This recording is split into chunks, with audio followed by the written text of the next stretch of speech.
J'ai lu et relu les contes de Perrault, c'est un texte qui m'accompagne depuis longtemps. On a tendance à considérer qu'ils appartiennent au passé de l'humanité, qu'ils nous parlent d'un âge d'or qui est peut-être un âge d'or révolu, il était une fois les contes, qu'ils nous parlent d'un monde qui est loin de notre quotidien et des aspérités du quotidien.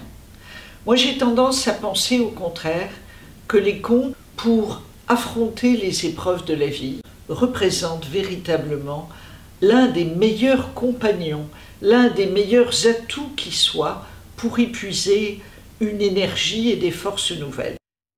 Il nous propose des chemins où tout fait sens, où tout nous conduit quelque part, où au bout de la nuit la plus noire, il y a toujours une petite lumière, celle qu'aperçoit le petit Pousset lorsqu'il monte en haut de son arbre, puisque c'est l'une des images que nous propose ce conte.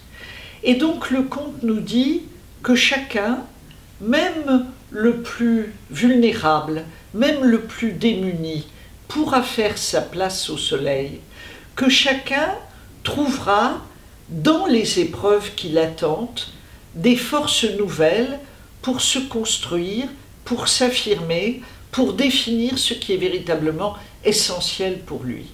Il y a donc dans les contes, vous le voyez, un livre pour les temps de tourmente. Si ces contes sont un classique, ils ont une incroyable nécessité aujourd'hui parce qu'on peut trouver dans leur lecture de quoi lutter contre le désenchantement, contre la lassitude, contre le sentiment de l'absurdité, contre la perte de repères. Ces contes nous offrent une lumière précieuse, et c'est peut-être celle que cherchaient aussi dans leur enfermement depuis leur prison les artistes de l'art brut. Ce livre magnifique nous le rappelle.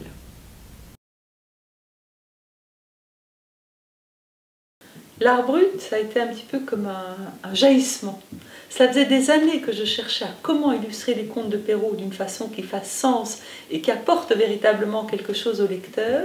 Et ça a été une intuition qui est sortie, j'imagine, du fin fond de ma psyché et qui correspondait totalement, on l'a expérimenté en travaillant sur le livre, à une résonance entre les contes et ces artistes qui sont des personnes qui ne savent pas être artistes, qui n'ont aucune connaissance de l'art, aucun objectif de devenir artiste et aucune expérience, connaissance artistique véritablement.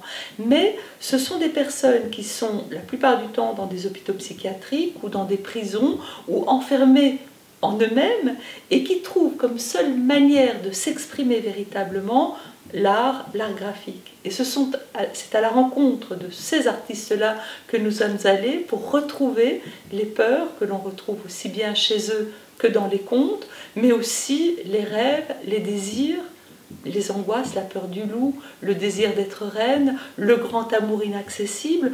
Toutes ces choses qui forment véritablement la psyché humaine se retrouvent en parfaite symbiose entre les contes de Perrault et l'art brut.